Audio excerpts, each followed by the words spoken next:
শেখ হাসিনার পতন এবং পালিয়ে যাওয়ার পর প্রেসিডেন্ট শাহাবুদ্দিন চুপ্পুকে অপসারণের চেষ্টা হয়েছিল অল্প কিছুদিনের মধ্যেই। এই দাবি বিভিন্ন দিক থেকে এসেছিল।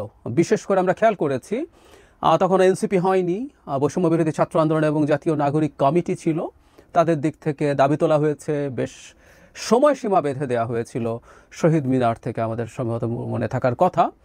এবং এই একই দাবি আরও আগে থেকে করেছেন এবং পরেও কন্টিনিউ করে গেছেন জনাব পিনাকি ভট্টাচার্য, অত্যন্ত ইনফ্লুয়েন্সিয়াল অ্যাক্টিভিস্ট, আমরা এভাবেই বলবো, সবচেয়ে ইনফ্লুয়েন্সিয়াল এভাবে বলাই যায়। তিনি এই দাবি ক্রমাগত করে গেছেন, কিন্তু শেষ পর্যন্ত ওটা আর কার্যকর হয়ে ওঠেনি। বিএনপি প্রায় প্রকাশ্যে অবস্থান নিয়েছিল চুপ্পুকে অপসারণের বিরুদ্ধে। সেই একই রকম দাবিতে আবার জনাব পিনাকি ভট্টাচার্য দাবি তুলেছেন। গতকাল তার একটা ভিডিও আমি দেখলাম যেখানে তিনি অভিনব একটা প্রস্তাব নিয়ে এসছেন, সেটা হচ্ছে চুপ্পুকে সরাতে হবে এবং চুপ্পুকে সরানোর জন্য বেশ কিছু কারণ তিনি সামনে এনেছেন। এই কারণগুলো যৌক্তিক কিনা, সঠিক কিনা, আমরা সেটা নিয়ে খানিকটা আলাপ করতে চাই। এবং অভিনব এই কারণে বলছি যে চুপ্পুকে যদি অপসারণ করা যায়, তার জায়গায় প্রেসিডেন্ট হিসেবে বেগম খালেদা জিয়াকে তিনি প্রপোজ করেছেন। ইন্টারেস্টিং। কেন এই ধরনের প্রস্তাব আমাদের সামনে আসছে সেটা নিয়ে আলাপ করার জন্য এই ভিডিও। জনাব পিনাকি তার ভিডিওতে অনেকগুলো কথা বলেছেন এবং জনাব চুপ্পুকে কেন অপসারণ করতে হবে, আমি নীতিগতভাবে এটা মানতে প্রস্তুত আছি। অত্যন্ত নিচু স্তরের একজন মানুষ তিনি তার ভিডিওতে দেখিয়েছেন যিনি শেখ হাসিনাকে কদমবুসি করেন, 3 মাস ধরে কদমবুসি আর নেন না, তার মানের পায়ের ধুলা নিতে পারছেন, পায়ের ধুলা শব্দটা বলছেন। মানে প্রেসিডেন্ট হওয়ার পর একটা মানুষ এসব কথাবার্তা বলছেন, তিনি রাষ্ট্রের সর্বোচ্চ পদে, এত নিচু স্তরের মানুষ, এটা নিয়ে আমার কোনো রকম কোনো দ্বিধা নেই। এস আলমের কর্মচারী ছিলেন, রাইট। এবং জনাব পিনাকি এখানে আরেকটা হাইপোথেসিস এনেছেন, সেটা হচ্ছে মুজিব বাহিনীতে ছিলেন। এগুলোরও এক ধরনের, ছাত্রলীগ, মুজিব বাহিনী, এগুলোর এক ধরনের হিস্ট্রি তিনি এনেছেন। আমি এগুলো সরিয়ে রাখছি, সব সরিয়েও বলছি কিছু হোক না হোক অত্যন্ত নিচু স্তরের একজন মানুষ, এটা নিয়ে আমার কোনো দ্বিধা নেই। এবং শেখ হাসিনার প্রেসিডেন্ট হতে হলে নিচু স্তরের মানুষই হতে হবে, এটা নিয়ে আমরা কেউ দ্বিমত করব না। এবং এটাও সত্য, শেখ হাসিনার নিযুক্ত এই মানুষটা দেশের সর্বোচ্চ পদে রয়ে গেছেন, এটাও শোভন না, সব কিছু আমরা একমত। কিন্তু তিনি বিপজ্জনক কিনা এই আলাপটা দীর্ঘদিন থেকে হয়েছে। মানে যখন তাকে অপসারণের কথা হচ্ছিল তখন নানান রকম কথাবার্তা, মানে একটা উদাহরণ দেই, যারা ওয়াকারুজ্জামান সম্পর্কে বলা হতো তিনি ভারতের লোক। ইভেন যারা পিনাকি ভট্টাচার্য অনেকবার এই আলাপ করেছেন, তিনি তার জায়গা থেকে সেটা তার মতো করে অ্যাস্টাবলিশ করার চেষ্টা করেছেন। এবং আমাদের দেশে অনেকে বলেছেন যে ইনি ভারতের লোক, শেখ হাসিনার লোক, একই সাথে প্রেসিডেন্ট ভারতের লোক, শেখ হাসিনার লোক, সুতরাং তারা দুজন মিলে জরুরি অবস্থা জারি করে দিয়ে নাকি কী করে ফেলবেন। আমি অনেককেই একই আলাপ করতে দেখেছি। পরে রীতিমতো আমি এটা একটা আলাদা ভিডিও করে দেখিয়েছি বাংলাদেশে জরুরি অবস্থা জারি প্রেসিডেন্ট করতে পারে না। মানে আমরা প্রেসিডেন্টের নামে অনেক কিছু দেখি, আসলে এগুলো প্রেসিডেন্ট করেন না, এই জিনিসটা আমরা ধরতে পারি না। এমনকি জরুরি অবস্থার জন্য প্রধানমন্ত্রীর কনস্টিটিউশনে আমাদের এখন প্রধান উপদেষ্টা, তার কাউন্টার সিগনেচার লাগবে, সুতরাং উনি না চাইলে কখনোই এটা হবে না।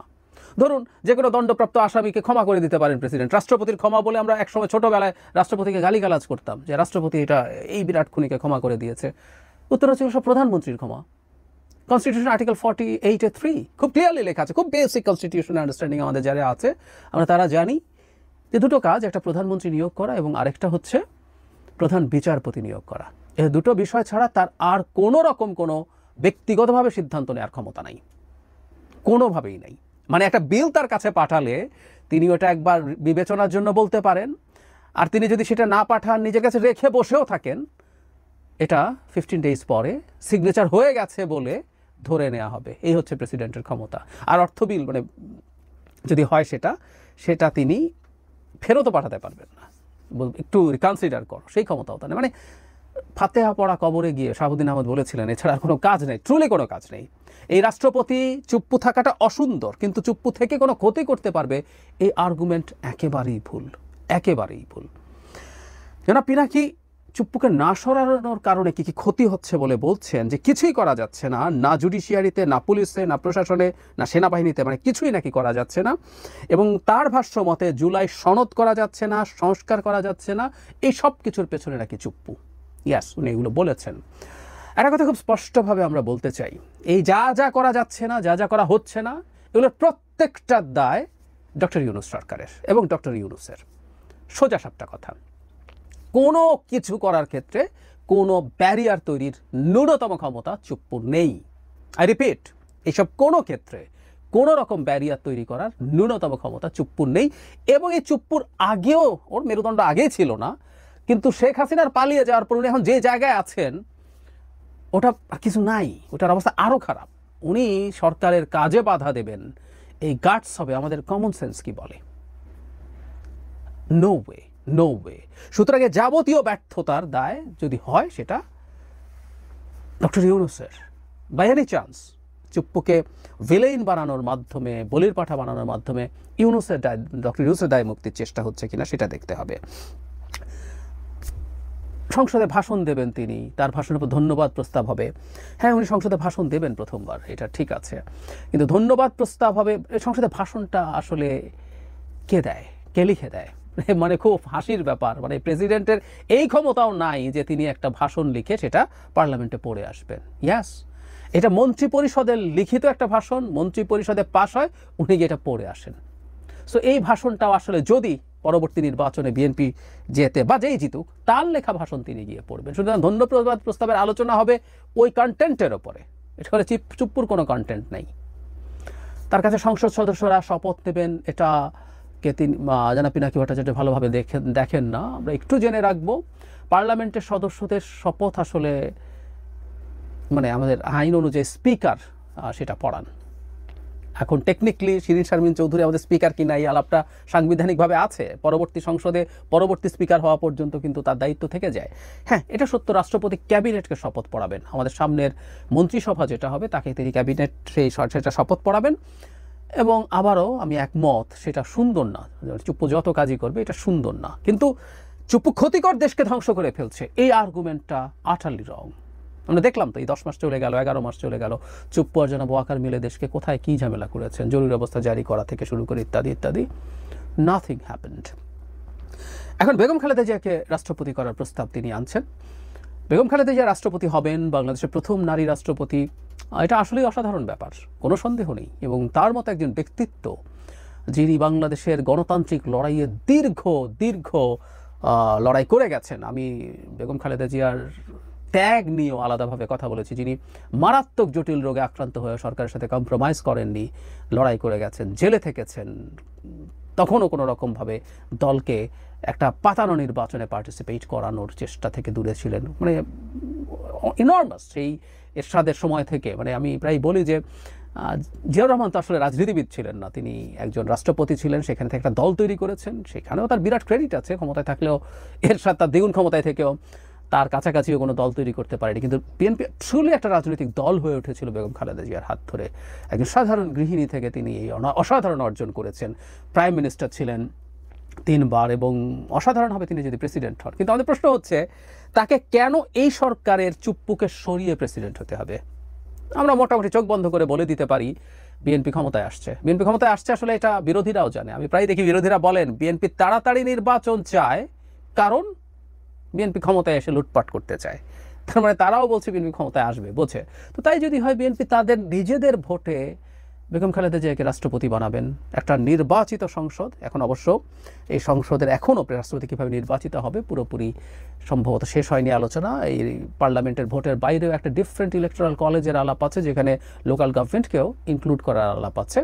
যেটাই হোক না কেন, সেটা বিএনপি আসার পরে বিএনপি এই কাজটা করতে পারবে, এটাই সবচেয়ে গৌরবের ব্যাপার। এখনকার সিস্টেমও যদি থাকে, একটা জেনুইন নির্বাচনে গঠিত জেনুইন পার্লামেন্টারিয়ানরা বেগম খালেদা জিয়াকে প্রেসিডেন্ট নির্বাচন করছেন, তাহলে এখন কেন? জনাব পিনাকি যেটা বলার চেষ্টা করছেন যে এখানে প্রধান উপদেষ্টা থাকলেন আর উপরে বেগম খালেদা জিয়া যদি থাকেন তাহলে সব কিছু খুব নিরাপদ থাকবে, নির্বাচনটার ব্যাপারে আর কোনো কনফিউশন থাকবে না। আবারও একই কথা, বেগম খালেদা জিয়া যদি রাষ্ট্রপতি থাকেন এবং সরকার যদি নির্বাচনকে ম্যানিপুলেট করতে চায়, সরকার বলছে কিন্তু, নির্বাচন কমিশন বলছি না, নির্বাচন কমিশন নির্বাচন করে এই আলাপগুলো করি না আমি, এগুলো শেখ হাসিনা করতেন। টেকনিক্যালি কথাগুলো ঠিক আছে, কিন্তু এগুলো আসলে বাংলাদেশের বাস্তবতা না। এই কারণে আমরা তত্ত্বাবধায়ক সরকার নিয়ে ভীষণ শোরগোল করেছি। 11 সালে যখন বাদ করেছে পঞ্চদশ সংশোধনী থেকে, শেখ হাসিনা যে মানে শয়তানি করতে যাচ্ছে, সেই শয়তানি আমরা ধরতে পেরে তখন থেকে শোরগোল করি।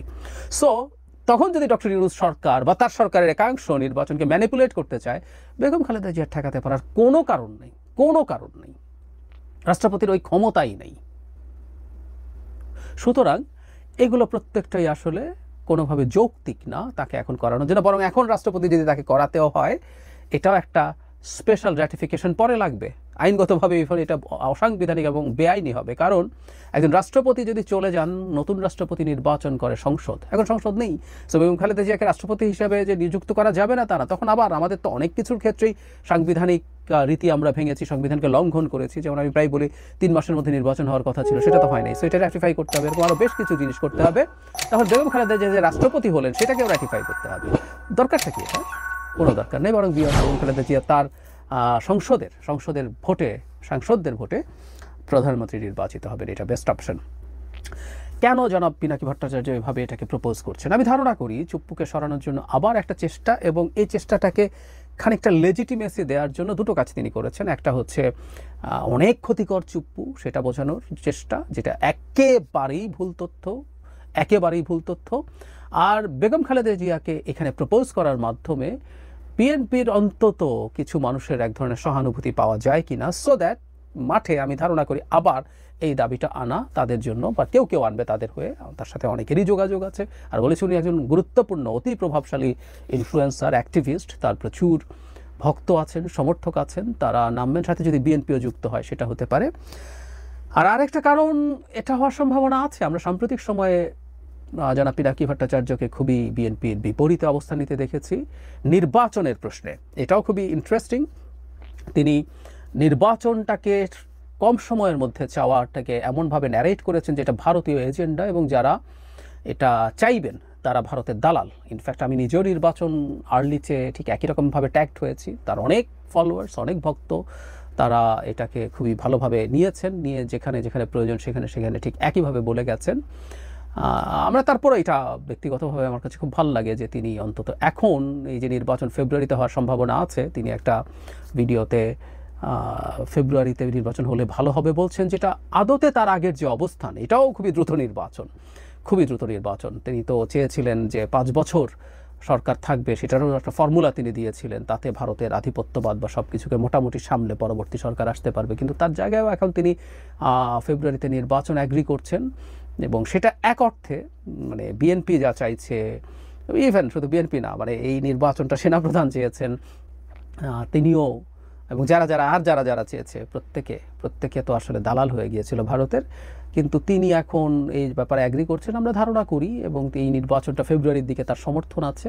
তার যে অবস্থানগত পরিবর্তন, সেটার কারণেই তিনি হয়তো বিএনপির যে সাপোর্টার্স আছে তাদের প্রতি তিনি একসময় খুবই হার্শ ছিলেন, দলের প্রতি খুবই হার্শ ছিলেন, আর এখন সেটার খানিকটা কম্পেনসেশন হয়তো এর মাধ্যমে করার চেষ্টা করছেন। আমি জানি না, কিন্তু আমি জাস্ট আমার একটা বাইরে থেকে একজন অবজারভার হিসাবে আমার ধারণা বললাম।